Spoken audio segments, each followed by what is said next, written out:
Namaskar, welcome to my YouTube channel BioGG. I will study of all bio related question in exam and UP board exam. The written of this technique I will simple and easy. First question in केंचुए के किस खंड में clitellum उपस्थित होता है। दोस्तों केंचुए में प्रायः 20 से 22 खंड पाए जाते हैं। केंचुए में कितने खंड पाए जाते हैं? 20 से 22 खंड पाए जाते हैं। पहला है 16वें खंड में, दूसरा है 13वें खंड में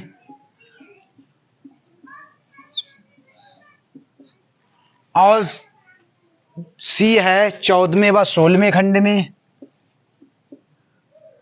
14वें व 16वें खंड में और आपका डी है 5वें व 6ठे खंड में। डी है आपका 5वें व 6ठे खंड में।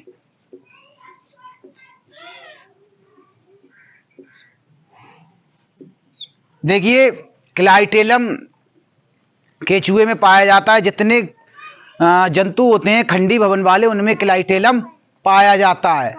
देखिए इसमें दिख रहा है आपके, ये कह रहे हैं केंचुए के किस खंड में क्लाइटेलम उपस्थित होता है। 16वें खंड में, 13वें खंड में, 14वें व 16वें खंड में और 5वें व 6ठे खंड में। दोस्तों इसका राइट आंसर होगा आपका 14वां व 16वां खंड, इनमें क्लाइटेलम उपस्थित होता है।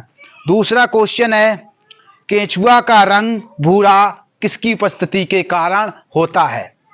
केंचुआ का रंग भूरा, केंचुआ का रंग भूरा किसकी उपस्थिति के कारण होता है। के कारण होता है। देखिए केंचुए में आपने देखा होगा केंचुआ का रंग भूरा होता है पोरफायरिक के कारण। ए में है आपका पोरफायरिक के कारण,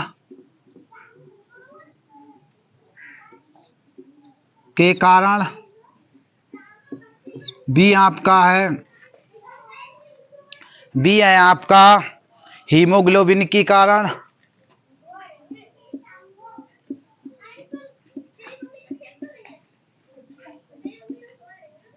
ग्लोबिन के कारण,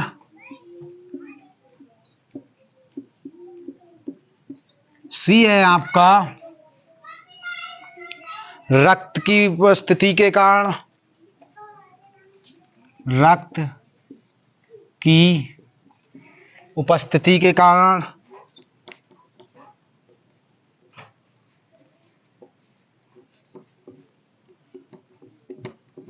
और डी है आपका हीमोसाइटिस के कारण। डी है आपका हीमोसाइटिन के कारण, हीमोसाइनिन के कारण।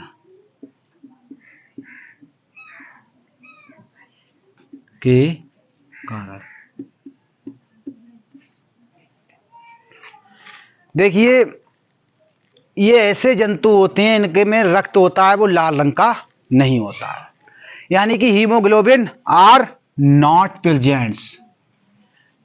रक्त की उपस्थिति होगी लेकिन लाल नहीं होगा।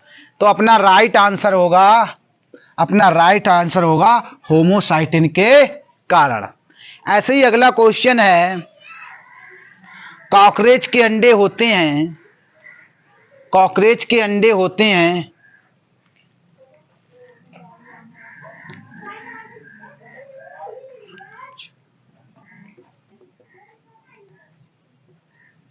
के अंडे होते हैं। कॉकरोच के अंडे कैसे होते हैं? नंबर 1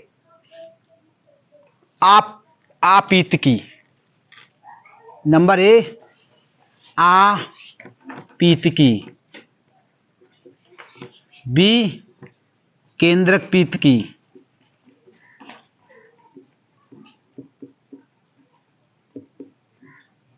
सी आपका होगा दीर्घ पित्त की,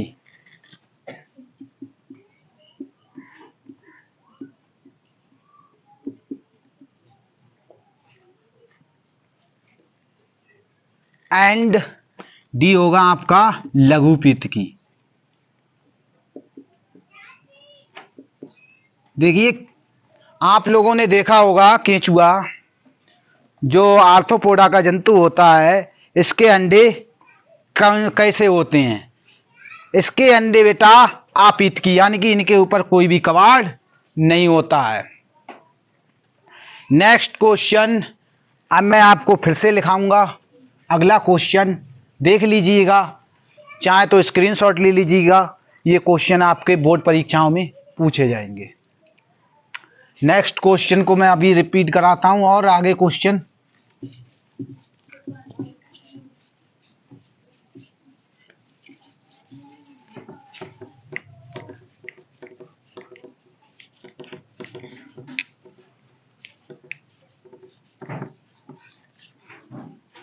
आपको रोजाना 10-10 क्वेश्चन बताएंगे जो आपके ऑल कॉम्पिटिटिव एग्जाम में पूछे जाते हैं। चौथा है मेंढक की त्वचा में उपस्थित ग्रंथियां होती हैं। मेंढक की त्वचा में उपस्थित ग्रंथियां होती हैं। क्वेश्चन है बेटा मेंढक की त्वचा में उपस्थित ग्रंथियां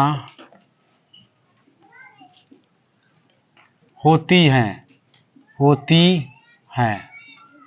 देखिए आप लोगों ने देखा होगा मेंढक प्रायः उभयचर होते हैं, यानी कि एम्फीबिया फाइलम का जंतु होता है, जो कॉर्डेटा के एम्फीबिया वर्ग के जबड़ायुक्त प्राणियों में आता है। इसमें दे रखा है बेटा 4 ऑप्शन दिए गए हैं, श्लेष्मिक तथा विषाक्त। ए में है आपका श्लेष्मिक तथा विषाक्त। आपका बी में है श्वेता तथा दुग्ध। श्वेता तथा दुग्ध। आपका सी में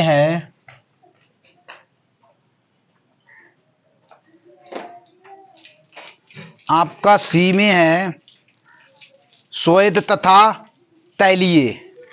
स्वेद तथा तैलीय। आपका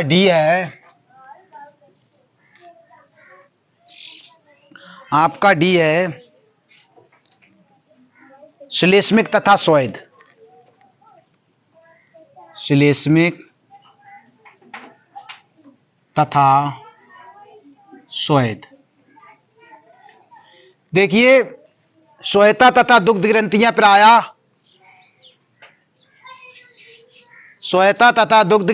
प्रायः स्तनधारियों में पाई जाती हैं। श्वेता तथा तेल ग्रंथियां अन्य एम्फीबियंस में पाई जाती हैं। इसमें आपका होगा राइट आंसर होगा आपका श्लेष्मिक तथा विषाक्त ग्रंथियां। अगला क्वेश्चन आपको मैं बताने जा रहा हूं। अगला क्वेश्चन है इनमें से कौन सा यौन संचारित रोग नहीं है। अगला क्वेश्चन है आपका इनमें से कौन सा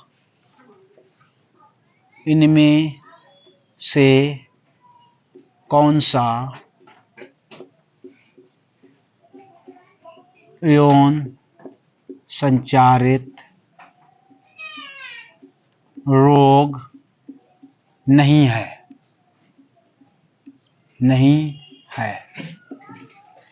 ये क्या है, पूछ रहे हैं कि ऐसा रोग कौन सा रोग है जो यौन संबंध से नहीं फैलता है। पहला दे रखा है इन्होंने बेटा एड्स, पहला दे रखा है इन्होंने एड्स, दूसरा दे रखा है इन्होंने सिफिलिस,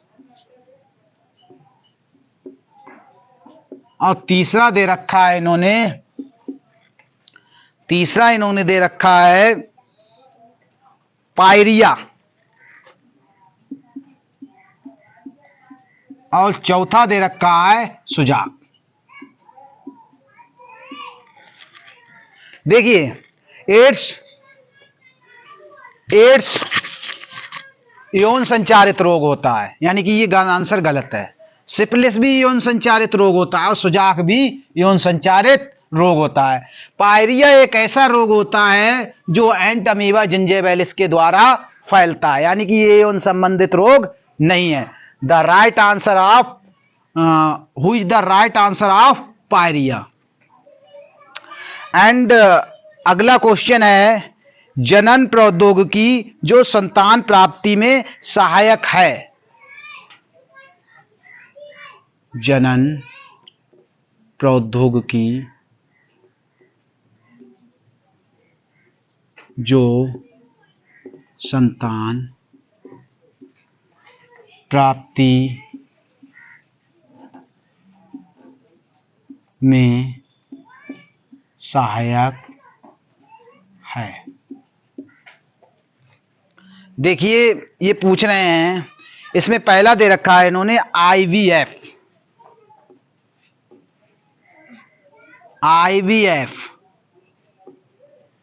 दूसरा दे रखा है इन्होंने जीआईएफटी, दूसरा दे रखा है इन्होंने जीआईएफटी,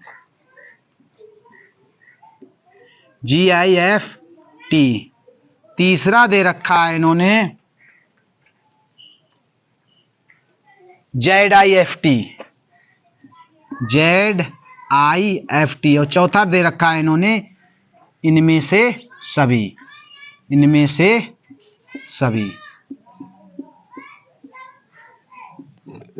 देखिए जनन प्रौद्योगिकी उन कपल्स में अपनाई जाती है जिनमें संतान उत्पन्न करने की क्षमता नहीं है, यानी कि भ्रूण नहीं बनता है।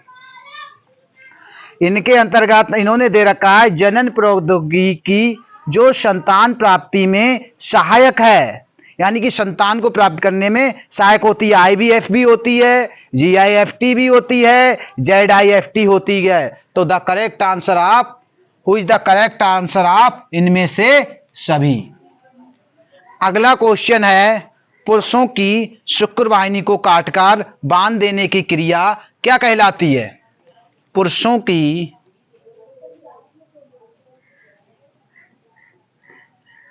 की शुक्र वाहिनी को काटकर बांधने की क्रिया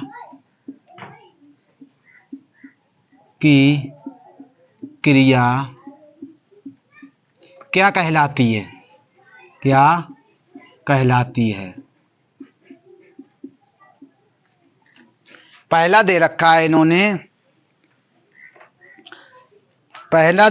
इन्होंने ट्यूबेक्टोमी, पहला दे रखा है इन्होंने ट्यूबेक्टोमी, और दूसरा दे रखा है इन्होंने वैसेक्टोमी।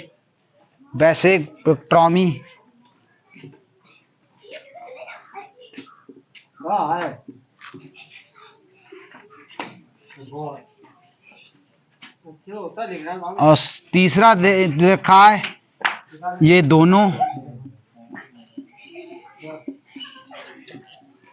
और चौथा दे रखा है इनमें से कोई नहीं।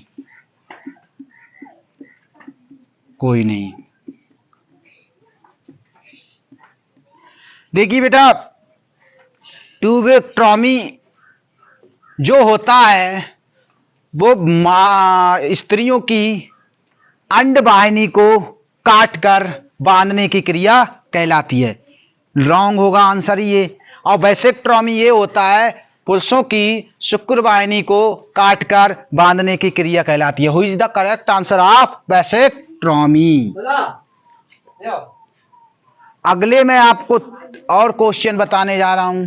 देखिए एक बार फिर देख लीजिएगा, बहुत मोस्ट परीक्षाओं में पूछने जाने वाले क्वेश्चन है।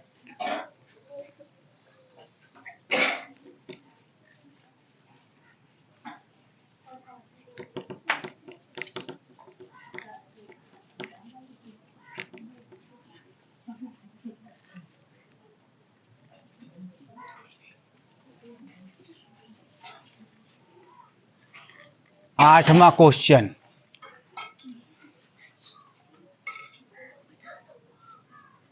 आठवां क्वेश्चन है, बर्थ कंट्रोल की एक वैध विधि है। बर्थ कंट्रोल की एक वैध विधि है। बर्थ कंट्रोल की एक वैध विधि है। आपको ए में पूछ रखा है इन्होंने, उपयुक्त औषधि के द्वारा गर्भपात, उपयुक्त औषधि के द्वारा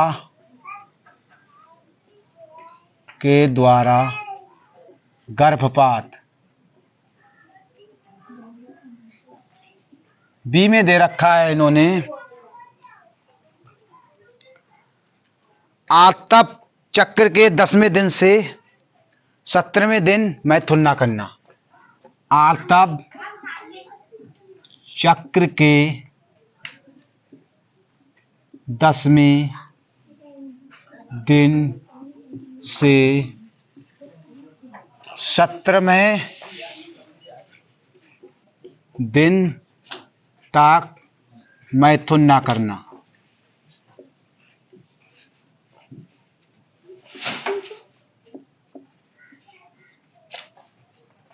और आपका सी है, प्रातः काल मैथुन करना।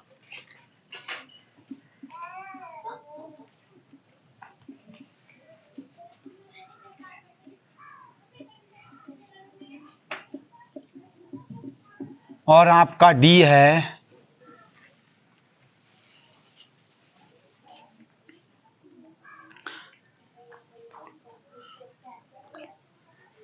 मैथुन के दौरान काल पूर्व स्खलन करना। मैथुन के दौरान काल पूर्व स्खलन करना। देखिए बर्थ कंट्रोल का मतलब होता है जन्मदन पर कंट्रोल लगाना, यानी पॉपुलेशन पर कंट्रोल लगाना। इनमें तो लिखा है कि उपयुक्त औषधि के द्वारा गर्भपात, आतप चक्र यानी कि मेंस्ट्रुअल साइकिल के 10वें 17वें दिन तक मैथुन न करना, प्रातःकाल मैथुन करना और मैथुन के दौरान पूर्व काल स्खलन करना। देखिए राइट आंसर होगा इसके उपयुक्त औषधि के द्वारा गर्भपात करना। अगला क्वेश्चन है आपका नमा, चिकित्सीय सार्वभौमता समापन।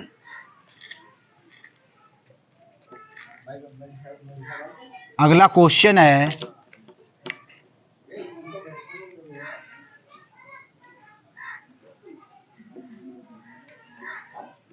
चिकित्सीय सार्ग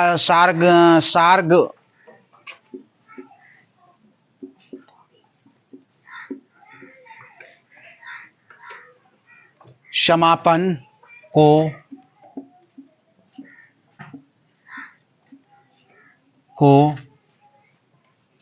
यानी सुरक्षित माना जाता है। सुरक्षित माना जाता है। सुरक्षित माना जाता है। देखिए इसे एमटीबी कहते हैं। इसे एमटीबी भी कहते हैं। एमटीपी का मतलब होता है मेडिकल टर्मिनेशन प्रेगनेंसी। आपका इसमें होगा, आप इन्होंने दे रखा है, ये दे रखा है कि 7 सप्ताह तक, ये दे रखा है 7 सप्ताह तक बी दे रखा है इन्होंने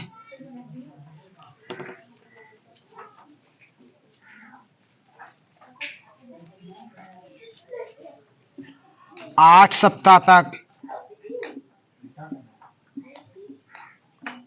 सी दे रखा है इन्होंने 10 सप्ताह तक और डी दे रखा है 12 सप्ताह तक।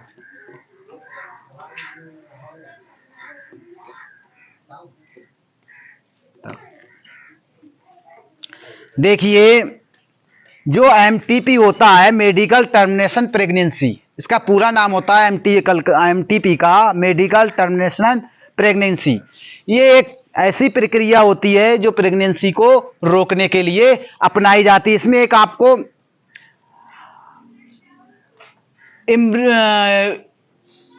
इसके द्वारा प्रेगनेंसी की जो क्रिया होती है वो रोक दी जाती है। इसका जो लगभग सार्वभौमिकता रहती है, सुरक्षाता मानी जाती है लगभग 12 सप्ताह तक। अगला क्वेश्चन है आपका,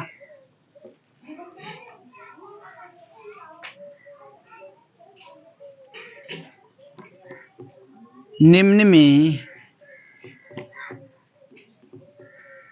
कौन सा रोग अमीबा के द्वारा होता है?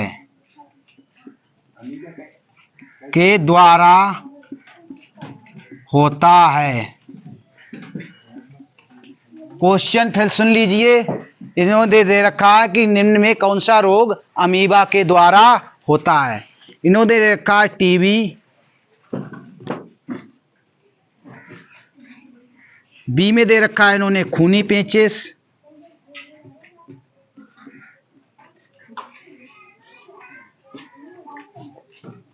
सी में दे रखा है इन्होंने दे रखा है टाइफाइड और डी दे रखा है इन्होंने चेचक। देखिए चारों जो दे रखे हैं, देखिए जो टीबी होता है जो माइकोबैक्टीरियम ट्यूबरकुलोसिस के द्वारा होता है, यानी कि जीवाणु के द्वारा होता है। खूनी पेचिश एंटमीबा हिस्टोलिटिका के द्वारा होता है। टाइफाइड जो होता है वो साल्मोनेला टाइफी के द्वारा होता है। चेचक भी विषाणुजनक रोग होता है। तो who is the right answer of खूनी पेचिश? थैंक यू, गुड्स, जय हिंद, नमस्कार।